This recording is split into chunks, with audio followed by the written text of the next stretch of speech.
Carl Jung once warned that the most unsettling thing about the human soul is not its darkness, but its light. Because when light shines through a mind unprepared to carry it, that person becomes both a gift and a disturbance. Maybe that's you. You don't mean to make people uneasy. You don't try to expose what's hidden. You simply exist, and truth begins to surface. It happens quietly. A laugh dies too soon. A sentence falters mid-air. Someone changes the topic without knowing why. You didn't accuse anyone of anything, and yet the air around you feels charged, as if honesty itself had just entered the room. Jung said that the human psyche fears revelation more than it fears evil, because once something is seen, it can't be unseen. And those who carry the gift of sight, real sight, often find that their very presence awakens what others have spent their lives suppressing. You've likely felt this your entire life. People tell you that you're too intense, too sensitive, too aware. You sense moods shifting before words are spoken. You know when something is ending long before anyone admits it. You recognize patterns others refuse to notice. You don't just see people, you read them. Jung called this an intensified psychic field, a perceptual frequency that vibrates just beyond the visible. It's not supernatural, it's profoundly human, but rarely integrated. And because it's rare, it's misunderstood. The world calls it overthinking. You call it surviving. So tonight, we'll explore the truth Jung left for those like you. 10 signs that your gift is so powerful, it disturbs others. Not because you are broken, not because you are too much, but because you are tuned to a level of reality most people spend their entire lives avoiding. If you've ever wondered why people are drawn to you and afraid of you at the same time, if you've ever questioned why your empathy feels like both blessing and burden, this may finally make sense. Sign 1. Your very existence makes people uneasy. It's not something you do. It's not the way you talk or how you dress, or even what you believe. It's the way reality bends slightly when you enter. Conversations stall for a fraction of a second. Someone's eyes dart away as if you'd caught a secret falling out of them. You can feel the temperature shift. Not colder, not warmer, just aware. You sense when a joke hides cruelty. You feel when laughter is nervous, not joyful. You know when affection is a disguise for guilt, and every time you tell yourself to ignore it, to stay quiet, to stop seeing so much. But perception is not something you do, it's something you are. Carl Jung once wrote that certain souls carry a magnetic field so charged it dislodges the unconscious of others. He said they don't need to speak. Their presence alone constellates the hidden. You've seen that truth play out 100 times. At first, people are drawn to you, curious, fascinated, even warmed by your honesty. Then something subtle changes. They start avoiding your eyes. They shrink their truth down to something performative, and you begin to wonder if you're the problem. So you shrink too. You soften your tone. You apologize for your insights. You edit yourself mid-sentence. You make yourself smaller in rooms that already feel too small for your mind. But the shrinking doesn't help, because what unsettles them isn't your words, it's your frequency. Your nervous system is tuned to authenticity, and authenticity makes pretending impossible. The moment you arrive, masks begin to crack.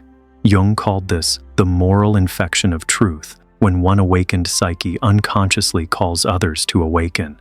But waking is painful, and so instead of gratitude, you meet defensiveness. They laugh louder around you, hoping the sound will drown what you can see. They call you intense, dramatic, intimidating, not because you are, but because you remind them of what they've buried. You carry the gravity of honesty, and honesty has weight. So yes, your very existence makes people uneasy, not because you are too heavy, but because you are the gravity that pulls pretense apart. You are the tremor before transformation. You are the quiet pressure that forces the soul to breathe again.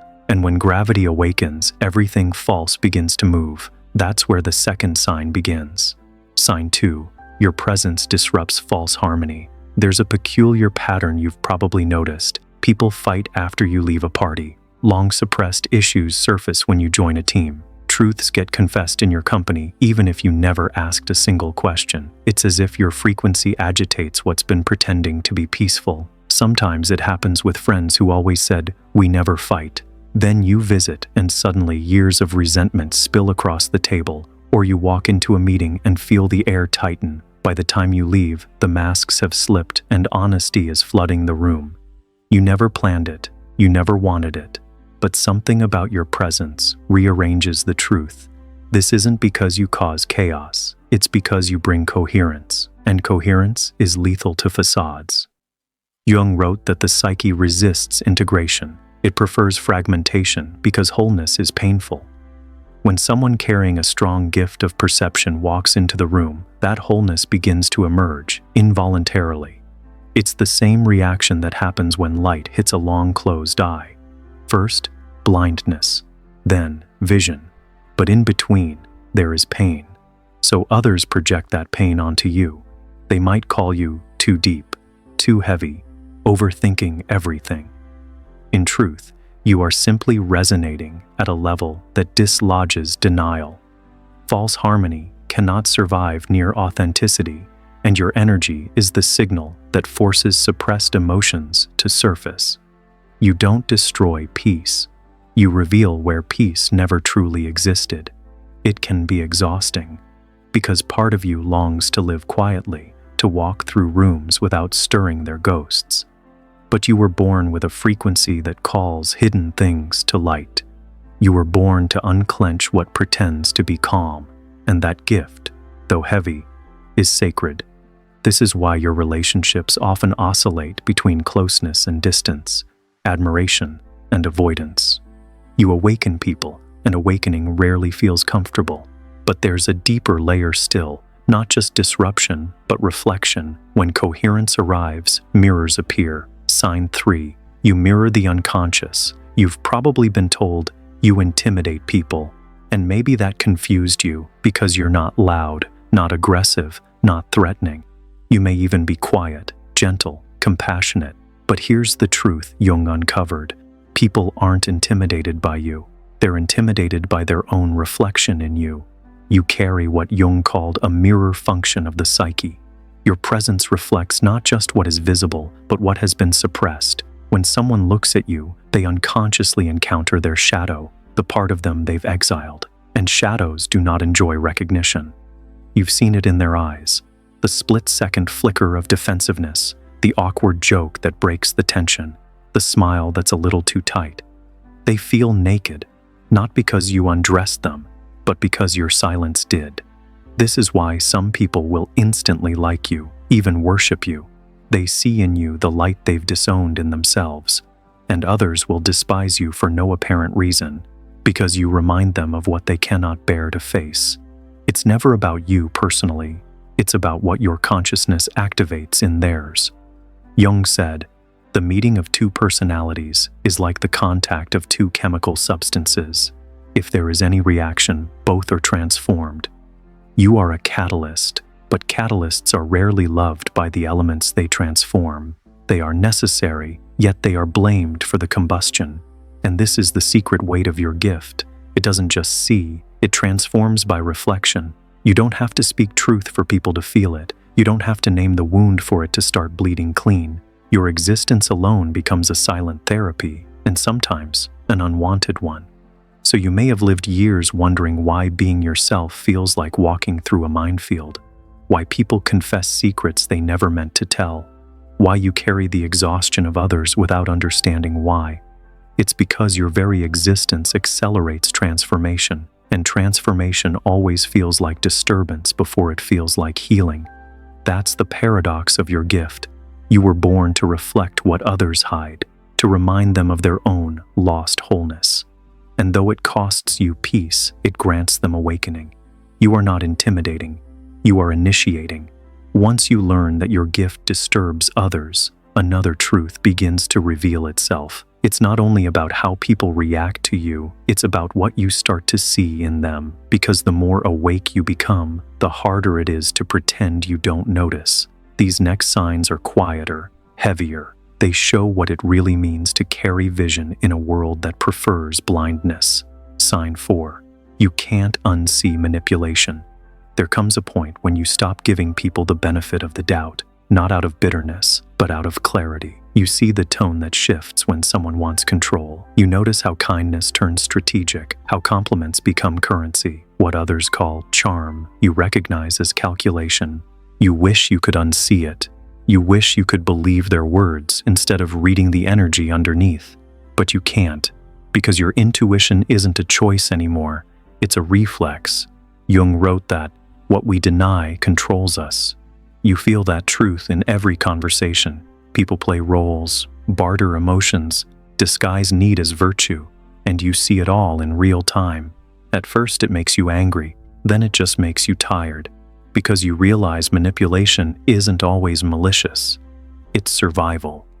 People perform because they're afraid of rejection. They control because they fear chaos. You see the fear beneath the mask, and it breaks your heart. Still, the awareness isolates you. You nod politely while your soul quietly mourns the absence of sincerity. You crave honesty so deeply it hurts. You'd rather hear a painful truth than live inside polite deceit. And that, too, is part of your gift. You see the invisible contracts people make with safety. You recognize how much of normal life runs on pretense. It's a lonely clarity. But clarity is the beginning of freedom.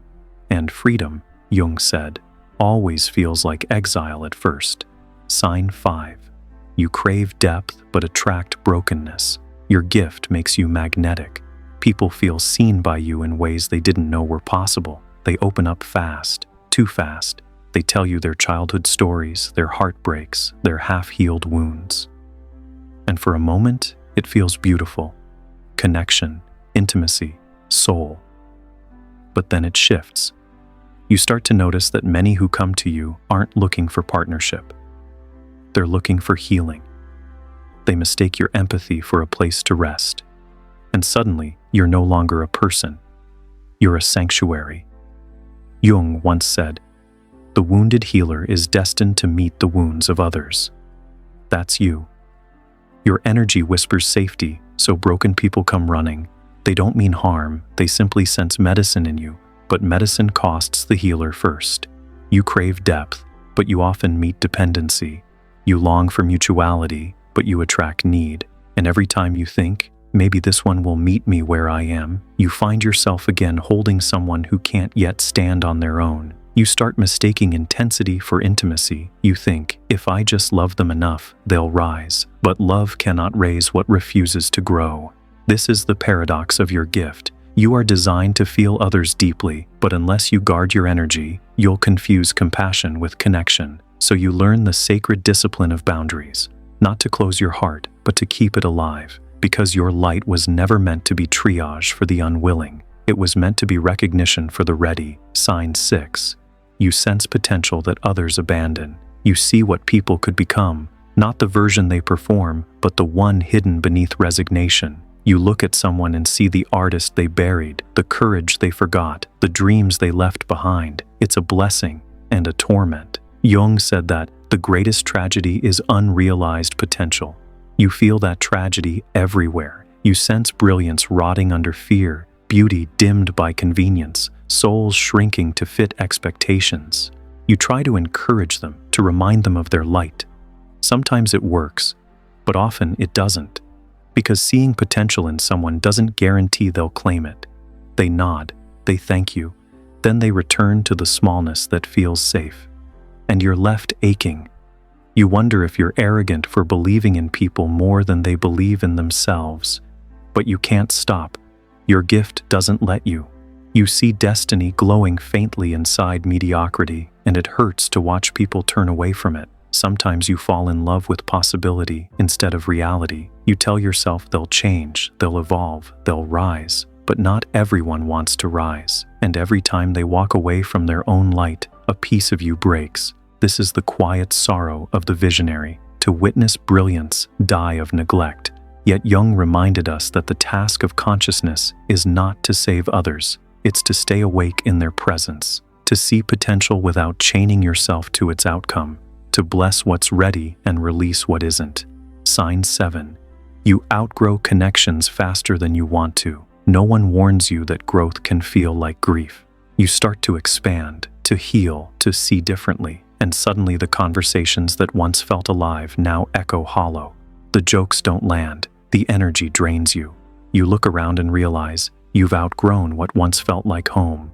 At first you resist it. You keep showing up, shrinking yourself, pretending you still fit. But the dissonance grows louder because truth has weight and you can't carry it in rooms built for pretending. So you begin to drift, not out of arrogance, but necessity. Jung said, "There is no growth without separation.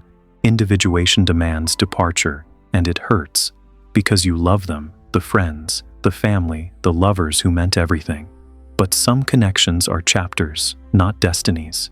Your vibration changes, and theirs stays the same. You can't stop evolving to make others comfortable. You outgrow people, habits, even identities. You mourn versions of yourself that no longer exist, and sometimes you mistake that mourning for loneliness. But loneliness is often just space being cleared for alignment. You learn to bless what's complete instead of chasing its ghost, to let go without bitterness. Because the path of awakening is not about collecting people, it's about collecting truth. And the more truth you embody, the fewer places you can hide, the fewer masks you can wear, the fewer crowds you can please. Yes, you outgrow connections faster than you want to, but that's the cost of authenticity. You no longer belong where pretending is the language. By now, you've seen the pattern. The gift doesn't just reveal, it refines. It removes what can't stay, exposes what can't lie, and invites what's real to rise. In the next part, we'll enter the final signs, where this sensitivity becomes strength, where pain becomes purpose, and where the disturbance finally reveals what it was always meant to awaken. By the time you reach this point, the disturbance has changed shape. It no longer feels like chaos pressing against you. It feels like power waking within you. The same awareness that once isolated you now begins to instruct you. It whispers that your gift was never punishment. It was preparation. These are the final signs, not of pain, but of initiation. Sign 8. You start craving solitude more than company. You used to need noise, voices, laughter, movement to feel alive. Now silence feels like oxygen. You sit alone and it doesn't feel empty. It feels accurate because for the first time, the world inside you is louder than the world outside. Jung said, "Who looks outside dreams. Who looks inside awakes." You've stopped chasing validation because solitude has become your mirror. You no longer need to be seen to know you exist. At first, people take it personally. They call you distant, detached, mysterious. They don't realize solitude isn't your escape. It's your restoration. It's the only place your nervous system isn't scanning the room for truth. You crave stillness because in stillness, the noise of others' expectations fades. You can finally hear your own frequency again. That's not isolation, that's alignment. The world calls it withdrawal. You call it coming home. Sign 9. Your authenticity starts rewriting your reality. Something changes when you stop apologizing for being yourself. The world that once resisted you begins to reorganize. Jobs end, friendships dissolve, opportunities appear from nowhere. It's not coincidence, it's calibration. Jung wrote that the process of individuation demands the sacrifice of all masks.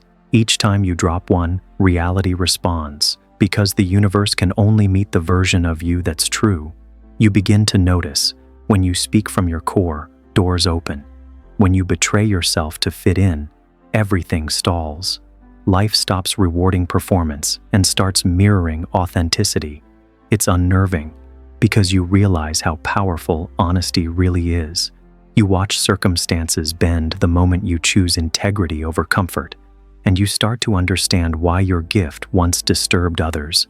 Because authenticity doesn't negotiate. It reorganizes everything it touches. This is creation, not coincidence. The same awareness that read energy before now begins to write it.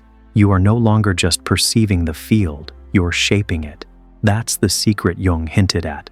Once the unconscious becomes conscious, you stop being a victim of life. You become its participant. Sign 10. You no longer need to be understood to feel at peace.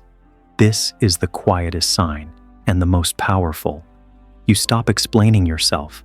You stop proving your worth. You stop trying to make your sensitivity make sense to people who are still afraid of theirs.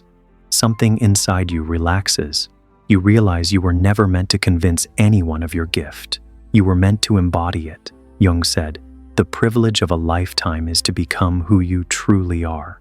You finally understand what that means. Becoming yourself isn't about being seen. It's about seeing clearly. You no longer chase belonging because authenticity has become your home. And when you meet someone who resonates, it's not need, it's recognition. Two frequencies remembering each other. You begin to bless misunderstandings, to love even those who misread you, because you see what they cannot yet see.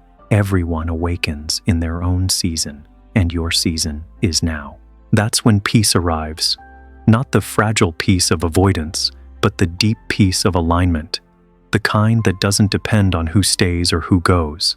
The kind that can sit in any room, meet any gaze, and remain whole. You no longer disturb others out of imbalance. You stir them because your wholeness reminds them of theirs. And that's the transformation. The disturbance becomes transmission. The mirror becomes light. The gift becomes guidance. Carl Jung once wrote that, "The most terrifying thing is to accept oneself completely." That terror is what you've been living through, and surviving proves you're ready for what comes next. Your sensitivity was never weakness. It was the training ground for discernment.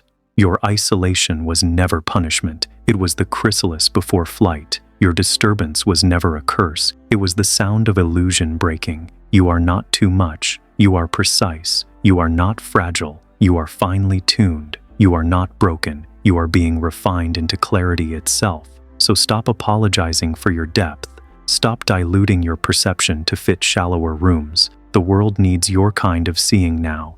The ones who can hold contradiction without collapsing. The ones who can feel everything and still choose love. Because every era of awakening begins with the ones who disturb the comfortable truth. And maybe, just maybe, that's why you're here. Not to be understood, but to remind others what truth feels like when it walks into the room. Your gift was never meant to make you safe. It was meant to make you real. And if something inside you stirred while hearing this, don't dismiss it. That trembling is recognition. It's life remembering itself through you. Don't hide it. Don't apologize for it. Live it so fully that others remember their own, because that's how the world heals, one awakened soul at a time.